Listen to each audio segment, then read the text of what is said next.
Oui. Eh bien, bien sûr, mais oui. Par là. Voilà. Vous pouvez vous installer juste là. Elle est grand témoin, elle va te poser aussi des questions.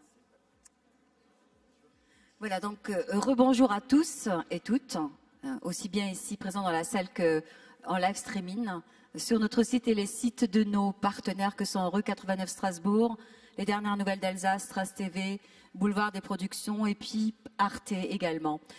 Juste pour vous dire, donc c'est la deuxième fois qu'on va écouter un cas de conscience et pour mémoire, il s'agit pour nous d'amener ici ce type de problème auquel peut être confronté un médecin lors de la prise d'une décision.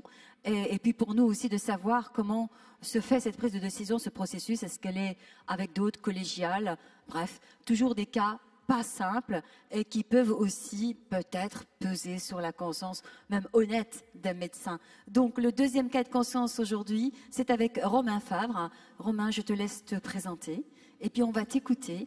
Et tu es également avec nous grand témoin qui a voulu absolument participer aussi à ce cas de conscience. Je vous laisse également vous présenter. Nous vous avons écouté tout à l'heure. Oui, moi je suis toujours de l'école Jeanne d'Arc à Mulhouse et je m'appelle Serena Sanso. Depuis tout à l'heure, le même prénom. Ouais. On t'écoute Romain, présente-toi. Okay. Merci beaucoup. Je remercie Israël et Nadia de me donner l'opportunité de vous présenter un peu la réalité des cas cliniques et comment l'éthique se présente vraiment au jour le jour.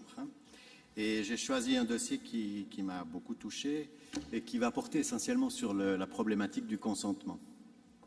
Alors, le consentement, c'est une vieille notion. Déjà à l'époque, Hippocrate cherchait l'égalité avec ses patients et il allait jusque dans ses consultations à choisir 2 tabourets de même taille pour qu'ils soient à même hauteur en fait, que celui qui sait et celui qui souffre. Et si on fait un petit peu d'histoire, cette attention portée aux patients existe également chez les Hébreux. Il existe des textes dans le Talmud qui montrent à l'évidence que les médecins de l'époque cherchaient à obtenir le consentement de leurs patientes avant tout acte chirurgical. Et s'il n'y avait pas le consentement, eh bien l'acte n'était pas effectué. Et puis pendant une longue période du Moyen-Âge, en fait, on ne retrouve plus aucune notion d'autonomie des patientes. La médecine à l'époque, c'était vraiment le bras séculier de Dieu qui, au travers de la maladie, éprouvait le patient, éprouvait l'homme. Et le malade n'avait comme seul choix que de se soumettre en fait aux règles de la religion pour sauver son âme. Et les soins, en fait, étaient même accompagnés de la confession. Pourtant, même dans cette époque-là, au XIe, XIIe siècle, dans d'autres lieux, en particulier Avicenne, et puis un peu plus tard Maïmonide, étaient, eux, au contraire, très attachés, insistaient sur la place centrale que le patient occupe dans la phase des soins. Alors, la notion de refus, en fait, c'est ça dont je vais parler tout à l'heure. Elle apparaît pour la première fois au XVIe siècle sous la plume d'un théologien qui était très connu, Francesco de Victoria, qui en fait est le premier vraiment à s'élever pour la défense des Indiens. Et là, il s'interroge sur la fin de vie, en fait, sur l'obligation de poursuivre des soins chez des personnes en fin de vie, de maintenir une vie de manière artificielle. Plus tard, une thèse d'un chercheur américain s'est également focalisée sur cette problématique de la fin de vie. Et il dit une phrase qui me semble intéressante, c'est que plus le moyen de conserver la vie est difficile d'accès, coûteux dans tous les sens du terme, d'efficacité douteuse et source de souffrance, eh bien moins le malade est tenu d'y recourir. Et cette notion a été beaucoup plus récemment reprise par l'Église, en particulier par Pie XII, qui a légitimé en fait l'arrêt des soins dans de nombreux cas de réanimation. Mais plus récemment, si on regarde le XXe siècle, en fait, l'âge d'or de la médecine, on assiste en fait à un recul de la parole du patient devant le pouvoir de cette médecine triomphante. Et j'ai même repris une phrase du premier président du Conseil de l'Ordre des médecins qui dit que l'acte médical normal est essentiellement une confiance qui rejoint librement une conscience et que le consentement éclairé du malade, à chaque étape de ce petit drame humain, n'est en fait qu'une notion mythique que l'on a vainement cherché à retrouver. Là, on retrouve une attitude très paternaliste des médecins qui est particulier du reste à la médecine française. Et pendant la période des 30 années glorieuses, en fait, la parole du patient sera de moins en moins entendue. Et il a fallu attendre en fait les années 80 et la survenue du sida pour que l'ensemble de la population assiste en fait à l'impuissance des médecins et qu'on voit réapparaître en fait la parole du patient. Alors on va aborder ce cas clinique qui montre à quel point on peut vraiment être en difficulté comme soignant. Il s'agit d'un dossier d'immunisation Rhésus. Alors pour les gens qui ne connaissent pas cette problématique, c'est assez simple. Dans le cadre d'un couple, lorsque le conjoint est Rhésus positif, c'est-à-dire qu'il a sur ses globules rouges un petit facteur qu'on appelle le facteur Rhésus, et sa partenaire femme Rhésus négative, et là, elle, des globules rouges qui sont tout lisses, qui n'ont pas ce facteur-là. Lorsqu'ils vont faire un enfant, eh bien, il y a de très fortes probabilités que l'enfant soit Rhésus positif comme le père. Donc, il faut bien comprendre que dans le corps maternel, on aura la présence de 2 sangs différents et donc la possibilité d'une réaction de rejet.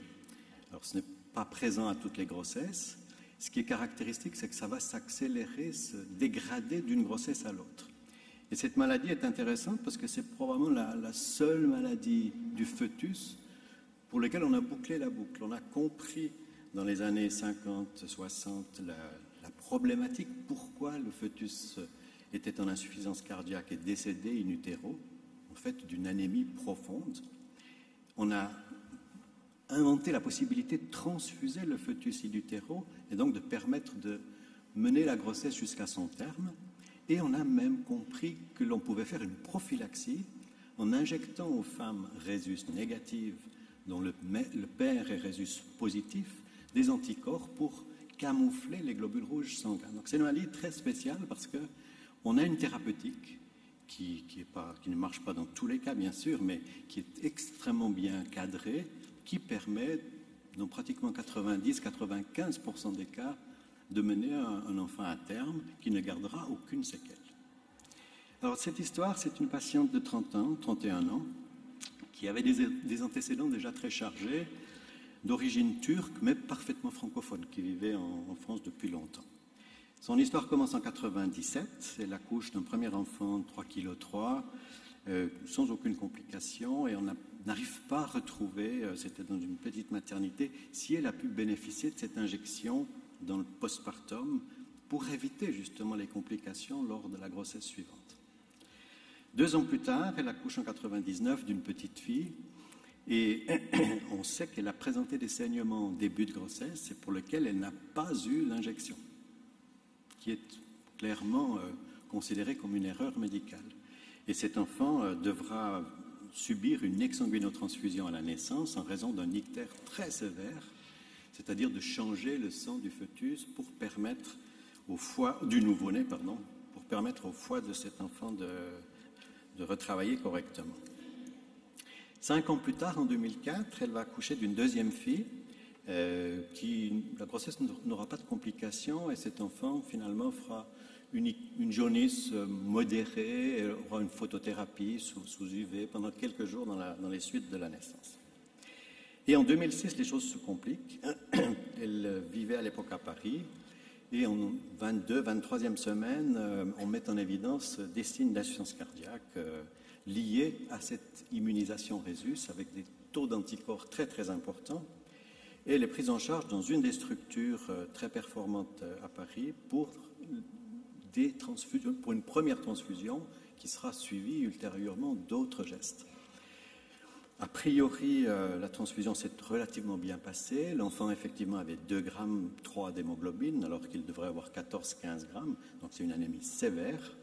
Mais malheureusement, dans les 15 jours qui suivent, on découvre des lésions cérébrales chez cet enfant extensives, dont on ne sera pas capable de dire s'ils sont liés à l'importance de l'anémie préalable au traitement, ou est-ce qu'ils sont une complication de la transfusion. On aurait peut-être trop transfusé le fœtus. Les lésions sont tellement graves que le couple demande une interruption de la grossesse et cette dernière est effectuée donc en 26e semaine de la grossesse. Et cette femme déménage sur la région strasbourgeoise et nous la rencontrons donc l'année qui suit Moi, je la vois à 13 semaines de grossesse pour un premier contact où elle nous raconte son histoire et pour discuter de la prise en charge. Elle avait évidemment d'emblée une immunisation sévère avec beaucoup d'anticorps très agressifs. Et comme je vous l'ai dit tout à l'heure, à chaque grossesse, on sait que les choses vont se compliquer plus tôt, en général 1 mois plus tôt, en moyenne. Ça veut dire que la grossesse précédente, la pathologie était déjà très très sévère à 22 semaines. On pouvait imaginer que ça allait être très compliqué très précocement dans la grossesse. Elle entend bien les choses, elle comprend très bien les choses, elle accepte notre suivi, d'abord de rechercher le groupe sanguin du fœtus dans son sang, évidemment il est résus positif, et de faire un suivi tous les 15 jours en sachant que les choses allaient probablement se compliquer vers 17-18 semaines. On discute le dossier en réunion de CPDP, on a donc chaque semaine des réunions multidisciplinaires avec des pédiatres, des réanimateurs, des chirurgiens, tous les gens qui pourraient potentiellement s'occuper de cet enfant, et on valide cette prise en charge de suivi bimensuel.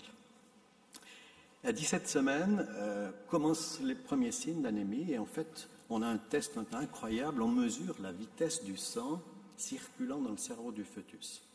Et on peut très bien comprendre que plus le sang circule rapidement, plus le sang est fluide, et donc plus le degré d'anémie est important. Et c'est un test incroyable, ça nous permet vraiment d'avoir le clignotant et d'être certain de l'importance de l'anémie. Et plus ça circule vite, plus l'anémie est profonde.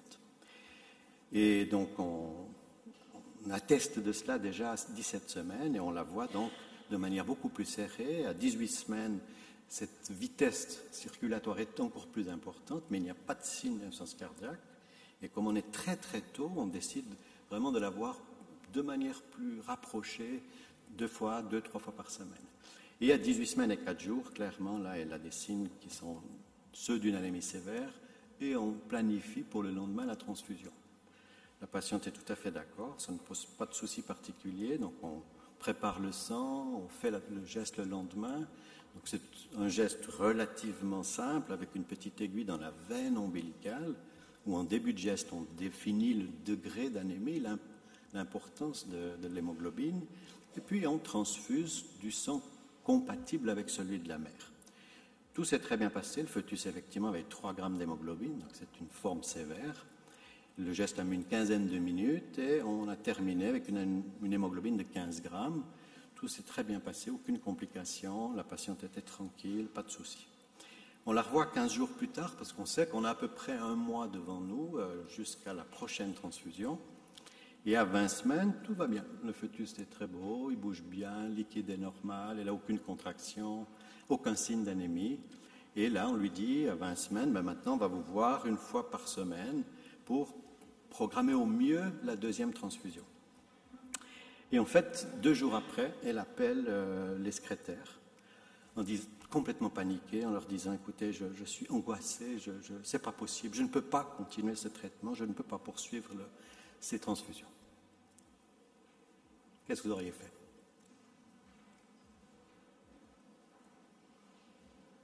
Alors, est-ce que... Oui, un petit peu de son, voilà. Est-ce que quelqu'un a envie déjà d'entrer en dialogue avec Romain Favre là-dessus?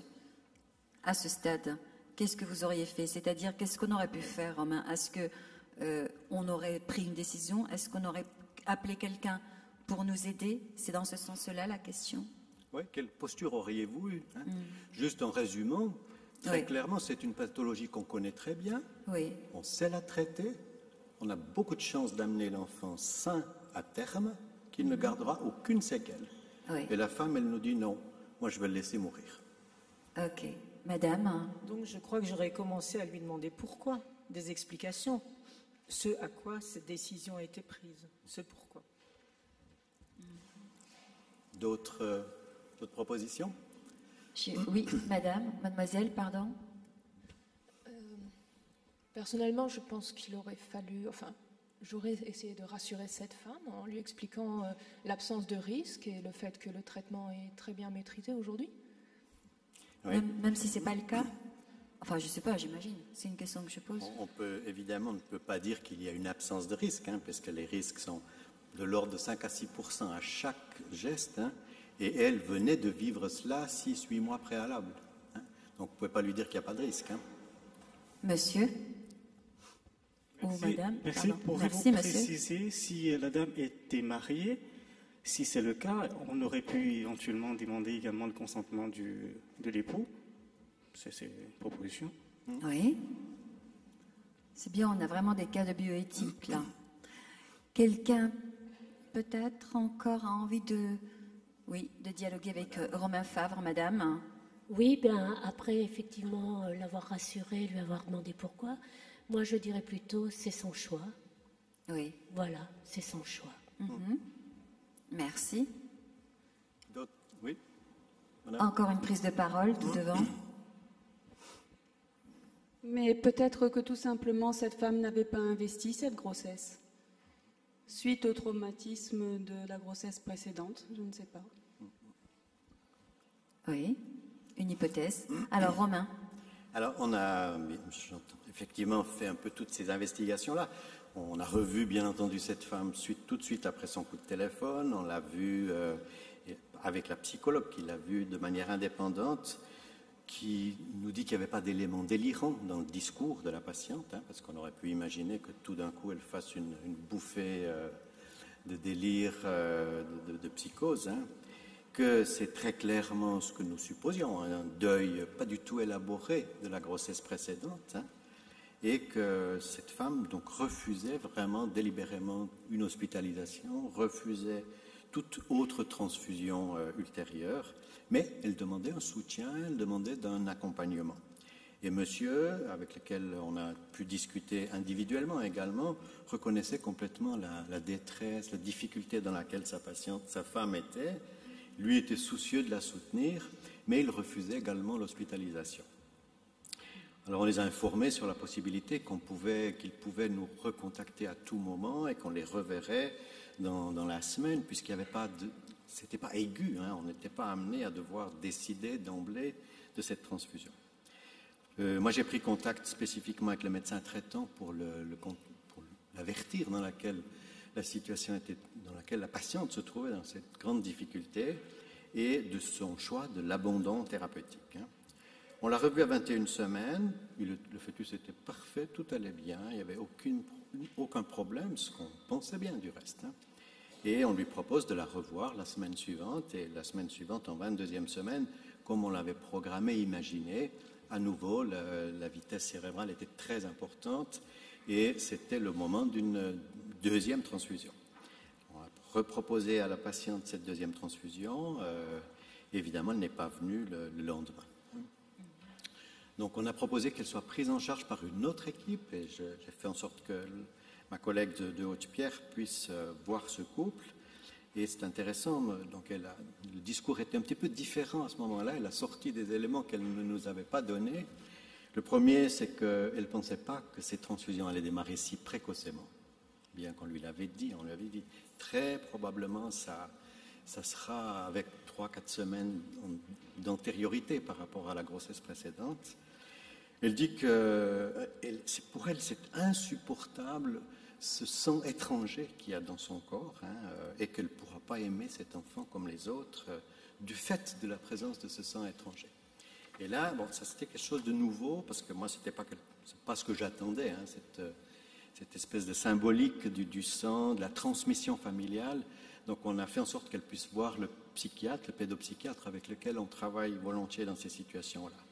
Au début, la relation était très tendue, le couple était méfiant, et finalement, ils ont pu élaborer, discuter, et clairement, le couple décide de laisser mourir cet enfant in utero. Ils ont peur des séquelles cérébrales, de la collusion avec l'histoire précédente, et elle annonce pour la première fois, effectivement, ce que vous dites, une ambivalence par rapport à cette grossesse qui est survenue très rapidement après l'épisode antérieur. Et elle a la crainte d'avoir un enfant dont le sang ne serait pas celui de la famille. Hein. On voit cette notion de filiation qui serait rompue avec ce sang étranger.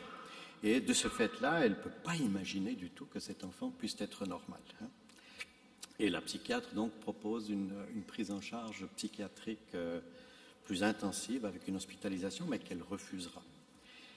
Donc la poursuite de la surveillance va se faire sur le site d'Haute-Pierre à 24 semaines, comme on l'imaginait. Le fœtus est en anasarque, donc en insuffisance cardiaque, avec beaucoup d'œdème partout, de liquide partout. Il montre des signes d'insuffisance cardiaque. Et la couple clairement demande un abandon de la prise en charge. Et on rediscute le dossier dans la réunion du CPDP du jour même, en fait, où on décide de refuser, en fait, l'interruption médicale de la grossesse, parce qu'on n'est pas du tout dans une pathologie qui est incurable. Ça ne colle pas du tout avec les textes de loi. Mais on propose donc d'attendre le décès du fœtus de manière armée, en surveillant intensivement la mère, parce que parfois, les mères font la même chose que leur fœtus, c'est-à-dire qu'elles se mettent en insuffisance cardiaque, et on a connu des décès maternels dans ces situations-là. Et la semaine qui suit, effectivement, on retrouve un fœtus extrêmement édémacié, un placenta très très épais, et on décide de déclencher le travail. Elle voit les pédiatres pour que les choses soient bien claires, qu'il n'y aura pas de réanimation.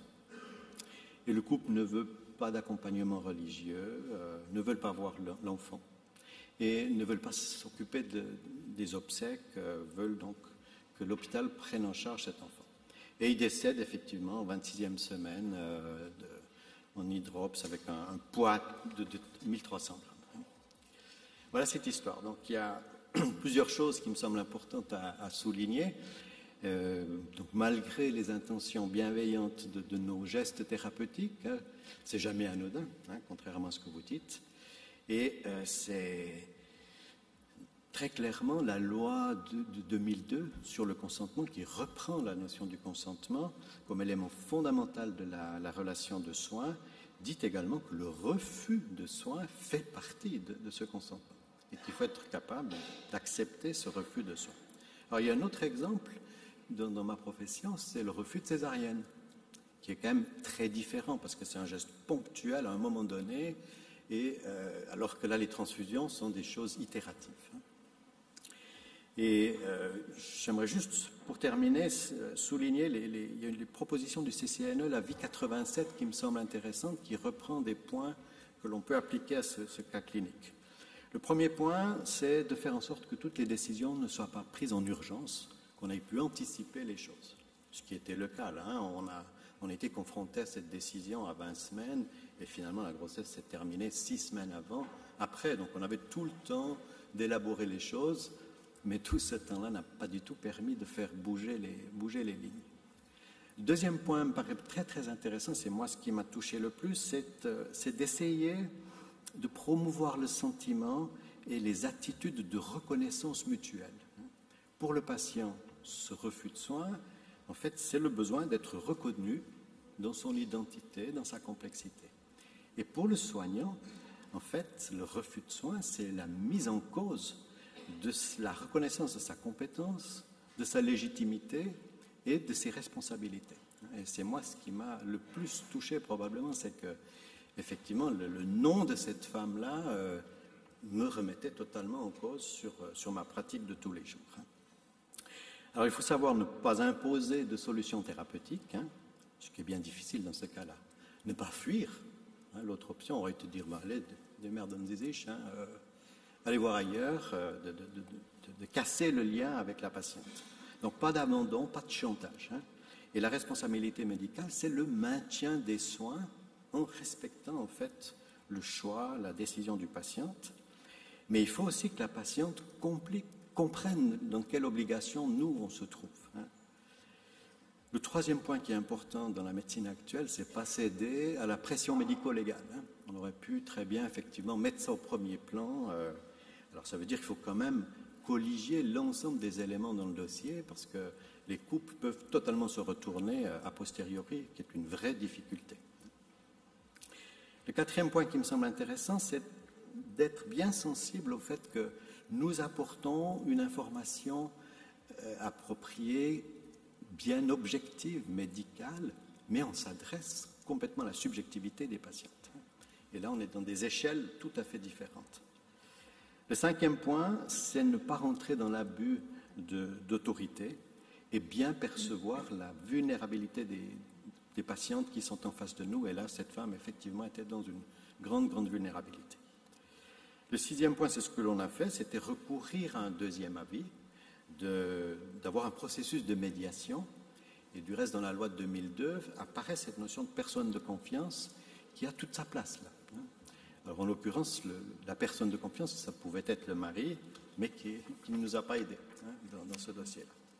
Et le dernier point, c'est pouvoir accepter de passer outre le refus dans des situations exceptionnelles, mais tout en ayant une attitude de modestie, d'humilité, pour ne pas alimenter le conflit.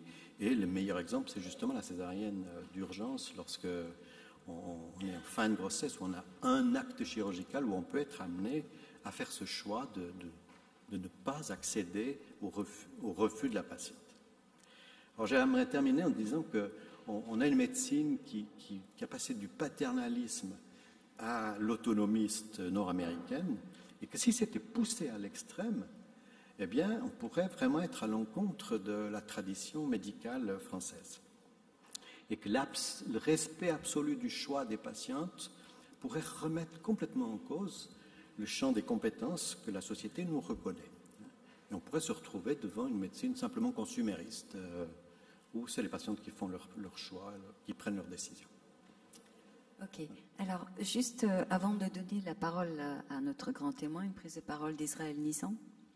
Merci, Romain. Romain, bien sûr, je ne suis pas du tout dans la critique de ce dossier et je ne pense pas qu'on aurait pu le mener autrement. Mais pour la réflexion éthique, j'ai envie de faire l'avocat du diable. Tu parles de refus de soins dans la loi, mais quelqu'un qui refuse qu'on le soigne parce qu'il a un cancer et qui a bien compris que ça va raccourcir sa propre vie s'il refuse les soins, on sent qu'il y a une légitimité. Mais là, il s'agit d'un refus de soins pour quelqu'un d'autre et ça laisse la possibilité à la maman de dire je veux que mon enfant meure. Et donc, ça me pose question. Il y a 2 exemples. Un que tu as cité, c'est celui de la césarienne. Et comme chef de clinique de garde, il m'est arrivé au moins une fois d'avoir l'autorisation du procureur de la République pour faire une césarienne en urgence à une femme qui ne voulait pas de césarienne. Et puis, il y a un autre exemple, c'est celui des enfants de témoins de Jéhovah.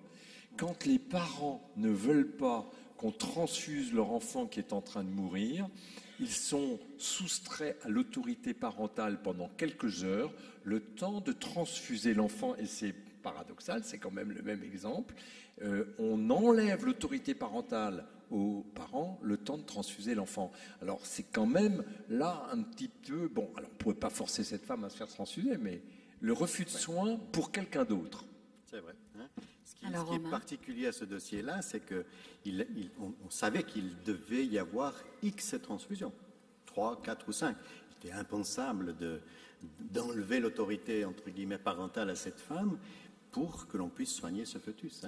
Et la césarienne, c'est un moment clé, unique, et qui solutionne la situation. Donc c'est vraiment c'est la particularité très spéciale de ce fœtus qui n'a pas de statut. Oui. On vous écoute? Alors pour ma part, je ne m'attendais pas du tout à un cas de conscience comme cela. C'est quelque chose qui touche parce que ça pourrait nous arriver à nous tous.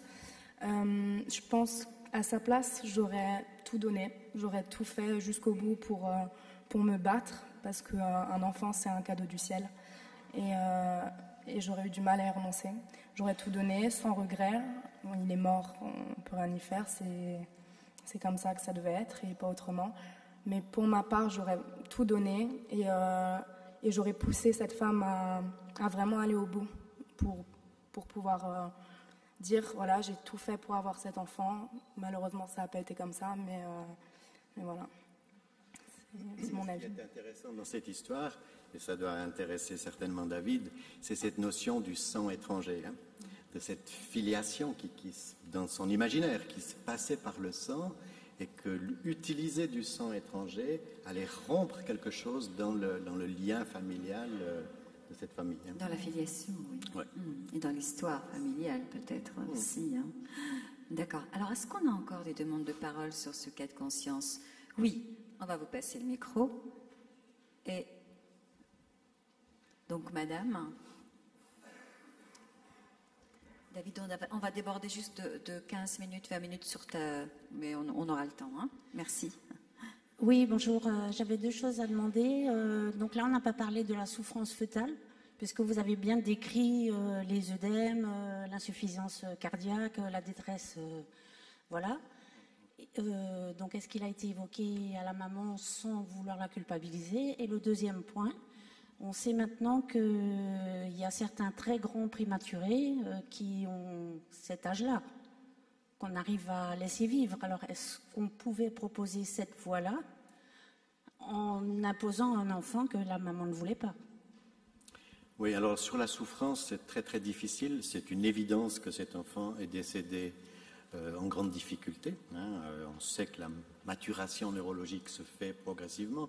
Il n'a pas 23-24 semaines, il n'a pas encore une maturité suffisante, je dirais, pour avoir une souffrance comme nous l'entendons, mais c'est une évidence que cet enfant a dû connaître un œdème cérébral et une fin un peu difficile. Hein. Mais en même temps, ce n'est pas quelque chose qu'on peut aborder aussi facilement avec la femme quand elle a, elle, décidé de ne plus être touchée. Parce que là, on aurait pu effectivement faire des injections d'opiacés, par exemple. Hein. Et sortir un enfant à 23 semaines ou 24 semaines, un insuffisance majeure avec 2 grammes d'hémoglobine, avec une souffrance tissulaire, est une folie furieuse. Hein. C'est certainement pas un choix thérapeutique. Si on avait été vers 28-29 semaines, c'est différent. Mais là, on était tout à fait au bord, aux berges de la très très grande prématurité qui pose déjà de nombreux problèmes quand il n'y a que la prématurité, mais là il y avait une insuffisance cardiaque sévère en lien avec une anémie profonde. Donc ce choix-là n'existait pas. Oui, alors on va déjà passer la parole à monsieur. Hein. Ça passe pas? Ok. Excusez-moi, mais je ne sais pas exactement dans quel centre hospitalier ou dans quelle clinique cela s'est fait ou ce cas a eu lieu. Mais est-ce qu'il n'aurait pas pu avoir un recours en thérapie cellulaire, peut-être en prélevant auprès de son placentaire, du sang placentaire ou au niveau du cordon? Je ne sais pas quel temps ça aurait duré que de produire des cellules souches hématopoïétiques, donc après pouvoir faire la transfusion simplement, qui soit compatible. Non, c'est pas du tout possible. Hein. Les transfusions se font... On dispose en fait d'un pool de patientes qui connaissent elles-mêmes aussi une alloimmunisation et qui font partie du centre de transfusion sanguine, qui sont connues, qui sont répertoriées pour ne pas avoir de pathologies infectieuses. Et ce sont ces femmes-là qui sont convoquées pour tester le sang de manière à ce qu'on ait un sang parfaitement compatible. Hein. On ne peut pas utiliser le sang maternel, par exemple.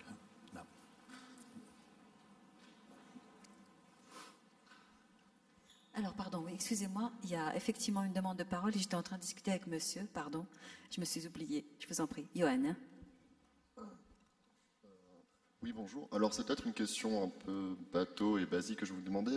Vous avez parlé avant du statut légal du fœtus. À partir de quelle semaine, justement, on confère un statut d'identité au fœtus? À partir de quelle semaine, enfin, de combien de semaines on lui donne on lui infère justement cette question du choix, a-t-il le choix de vivre ou pas? Parce que ce que je comprends, auparavant, à un certain stade, on laisse le choix à la mère, alors qu'après ce stade, on la considère justement, le fœtus acquiert un statut légal. Et aussi ma seconde question, c'est est-ce que c'est pas un peu faire de l'inférence de choix justement sur un fœtus qui, sachant qu'il aura des séquelles toute sa vie, considérer que parce qu'il a acquis ce statut légal, on lui donne le choix de la vie, forcément, on ne lui laisse même pas le choix de choisir plus tard si lui voulait mourir. On considère que de base, il voulait vivre. Voilà. Alors, pour répondre à la première question, vous faites la distinction entre l'IVG, l'interruption volontaire de grossesse, qui est parfaitement bien encadrée et qui, en termes d'âge gestationnel, est possible en France jusqu'à la 14e semaine d'aménorrhée. Et au-delà de la 14e semaine de grossesse, eh bien, on n'est plus du tout dans l'IVG s'il y a la possibilité d'une interruption médicale de grossesse, mais qui est validée par un groupe de médecins appartenant à ces centres pluridisciplinaires. Hein. Et la loi encadre parfaitement bien cela. L'interruption médicale de grossesse est possible quand on est confronté à une pathologie d'une particulière gravité qui est incurable au moment du diagnostic. Eh bien, dans ce cas de figure-là, on n'était absolument pas là. On avait bien une pathologie d'une particulière gravité, mais qui était parfaitement curable. Hein. Et l'enfant traité par des transfusions itératives n'aurait eu aucune séquelle, hein, contrairement à ce que vous laissez supposer. Prenez le micro, là, je ne vous comprends pas. On ne vous comprend pas. Nous, peut-être. Hein. Oui.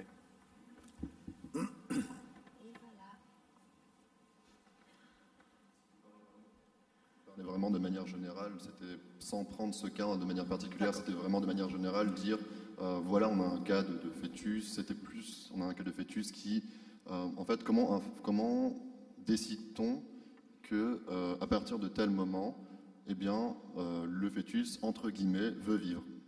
Pourquoi le décide-t-on? Enfin, c'est le raisonnement qui vient derrière que je cherche à comprendre. Oui, c'est ça. C'est un très bon raisonnement, une bonne question. On ne peut pas décider si le fœtus veut vivre. On ne sait pas dans la salle ici si on voulait tous vivre. Mais ce que l'on peut décider, c'est effectivement, est-ce qu'on est dans une situation d'une particulière gravité qui peut permettre d'accéder à la demande maternelle d'interruption de la grossesse, hein. Et ça, c'est un processus donc, qui est bien encadré également en France et qui est possible jusqu'au jour de la naissance, hein, ce qui est pratiquement unique au monde, de pouvoir interrompre la vie d'un enfant parce que le couple trouve que la pathologie de cet enfant-là est trop lourde et qu'ils ne peuvent pas assumer cette situation-là. Et dans ces cas-là, on discute des dossiers dans cette commission multidisciplinaire. Et ce n'est plus le seul choix de la patiente, mais c'est un choix qui est à ce moment-là une validation médicale. Ok, je pense qu'on n'a pas du tout épuisé la question, mais voilà, c'est le timing. Hein. Et vraiment merci à tous les deux, à Romain Favre et à vous aussi, mademoiselle, parce que voilà, ça nous a encore enrichi, ouvert aussi sur un domaine qu'on ne connaît pas, que celui du médecin, du patient, et des choses bien, bien difficiles et douloureuses. Voilà, on peut applaudir les deux intervenants. Merci. Merci. Tu peux nous envoyer par mail hein. Je te le laisse. Ok. Oui, un petit peu de son. Tout simplement inviter David de Le Breton, où est-ce qu'il est, à me rejoindre sur scène. Voilà, on va l'attendre qu'il arrive. Hein.